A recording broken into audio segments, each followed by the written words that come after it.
So to start this off, I will say if you have a life cast of your actual head, that would work quite a bit better than this, but this is all I had on hand, or head. So this is just what I use. It's not going to be as anatomically correct space-wise, but it did work out more so or less than what I had hoped. I'm just going to be placing this down on the table, and I'm going to be working some clay onto the mouth. This clay is basically going to be a space saver, so whatever prosthetic, I'm going to be calling it a prosthetic, it's just the mask, but it's basically just going to be that little bit more room that you're going to have both to breathe, and so the prosthetic isn't going to be super heavy, because it would have filled that entire space, but now we have space saver. Past that, I'm going to be putting some Vaseline on it. You can use lotion, you can use oil, you can use anything that's going to make it a little bit more slippery so that obviously the liquid latex doesn't stick directly to either the mannequin head / the styrofoam head or the clay. Continuing on, I did put down a little coat, I'm going to say, about 1 layer of liquid latex all over. This is going to get it started. This is where you're going to kind of start wanting to maybe map it out a little bit of where you want the prosthetic to end, width-wise and length-wise, and actually kind of like density-wise if you want to go into your chin or not.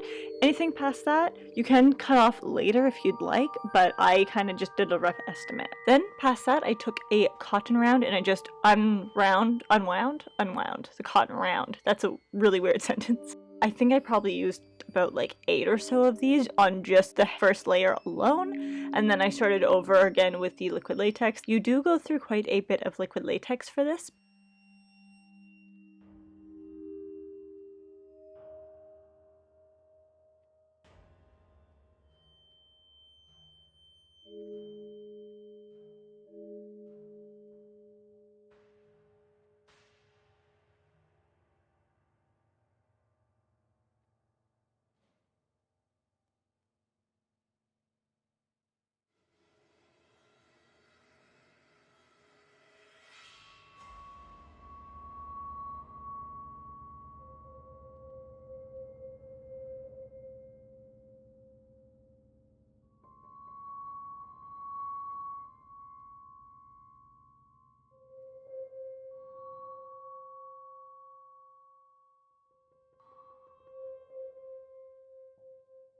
I also ended up taking a palette knife, again with some liquid latex on it, just to smooth down the edges a little bit better. Then I came in with my finger, again with liquid latex on it to smooth it down even further. I wanted this to be a almost flawless transition for what was on the face itself.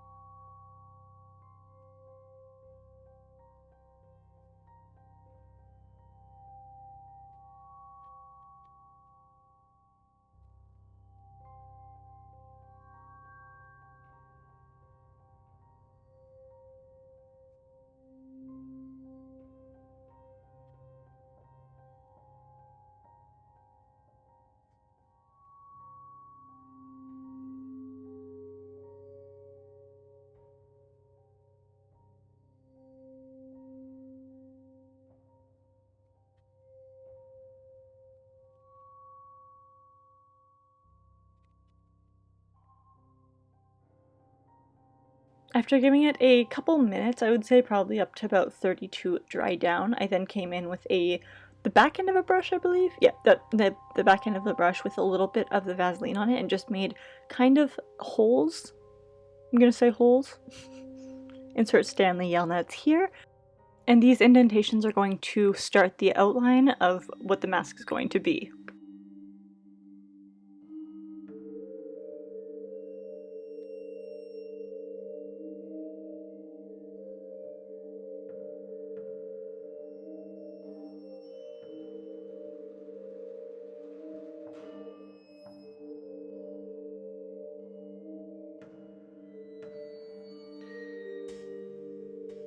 And And I built it up further from there. Honestly, I really didn't need to build it up as much as I did. I went a little bit ham with it, made it weigh a little bit more, but I definitely, at the time, thought it was a good idea. So just as a little bit of a disclaimer or a heads up ahead of time, if you are going to make something along these lines, then you do not need to put this many layers on. It does weigh down a little bit.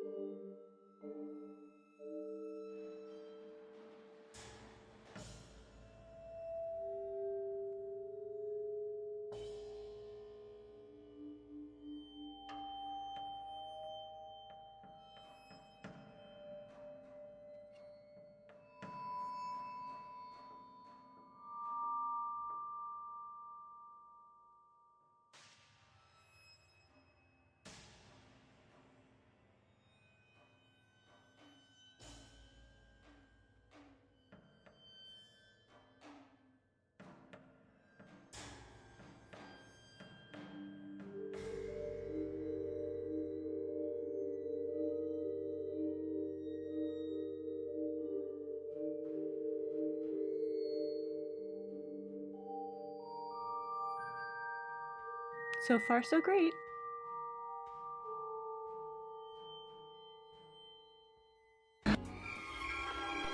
You definitely could leave this only for maybe 1 to 3 hours and it probably would be dry by then, but I wanted to leave it overnight so that it would have its full drying potential, and then I just powdered it. You could use anything from flour to setting powder to anything along those lines. I used flour, but baking soda would work just as well, or baking powder, yeah.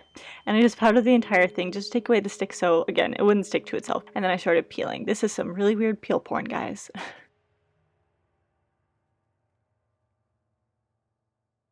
Definitely wasn't planning on including this portion, but I thought if it does happen to you, then this might help a little bit. But the clay ended up sticking a little bit to the underside.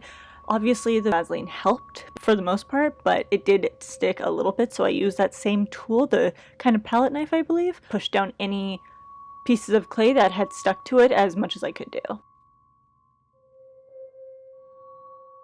Once that was done, I powdered the inner portion of it, and then I came in with my Dremel tool. Now you definitely don't have to use a tool like this.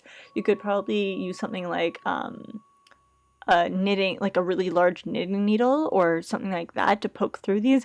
I just had the Dremel on hand, so I figured why not. And also definitely wear a mask if you are going to be using a Dremel tool because it can flake off a little bit or like kick up.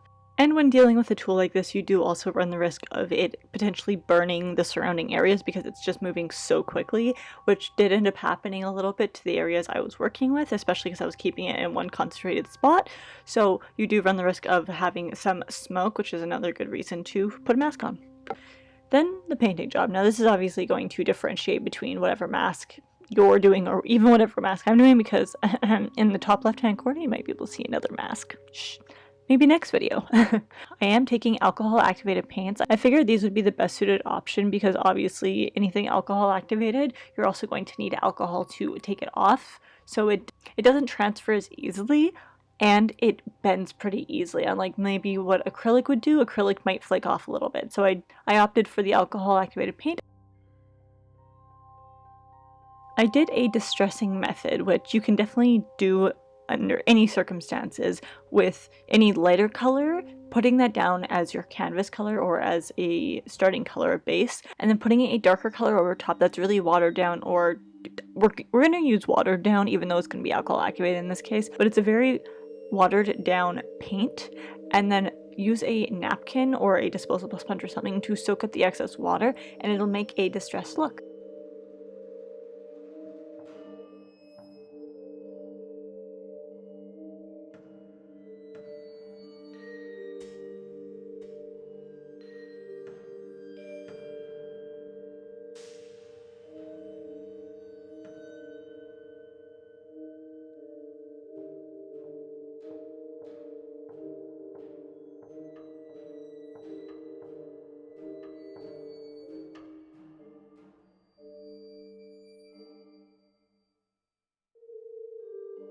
Weird sentence, but as for the holes, to add some depth to them, I used the same brown I was using to distress, only I used a little bit more color and a little bit less alcohol, so it became a darker tone basically. And I put that on the outer portion of each of the holes, and then took a black with the same brush and put that on the inner portion so it just looked like the holes go deeper and deeper. That's so uncomfortable.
Finish this one off by painting the red triangles on, or triangles? Yeah, the red triangles on both sides, still with the alcohol activated paint.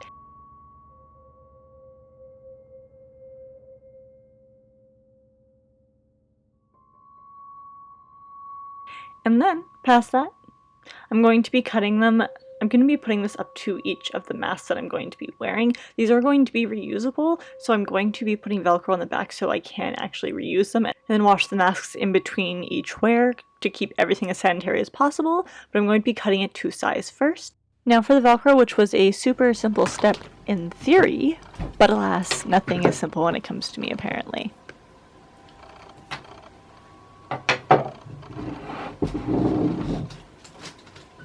I picked up a long Velcro strip from the dollar store. I believe it was the Dollar Tree when I went for my little Halloween walk, which has two different sizes of Velcro, obviously. So one of them I would put hot glue on the back, and then I added E6000 afterwards.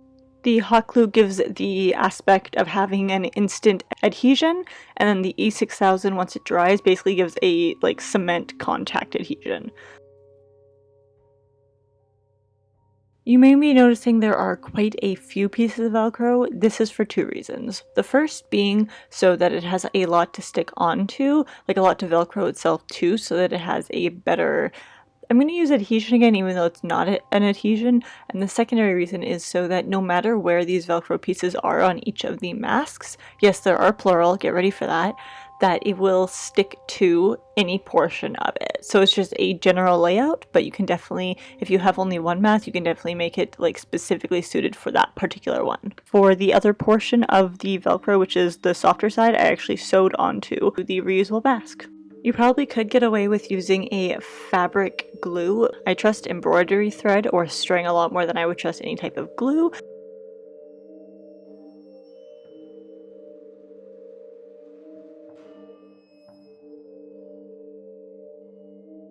If it seems like I'm struggling, it's because I really am. So, you know, Murphy's Law applies to me in daily life and in videos. But if there's one silver lining to that, it's that if I can do it, I'll struggle. But if I can do it, anybody can do it. So, there's that at least.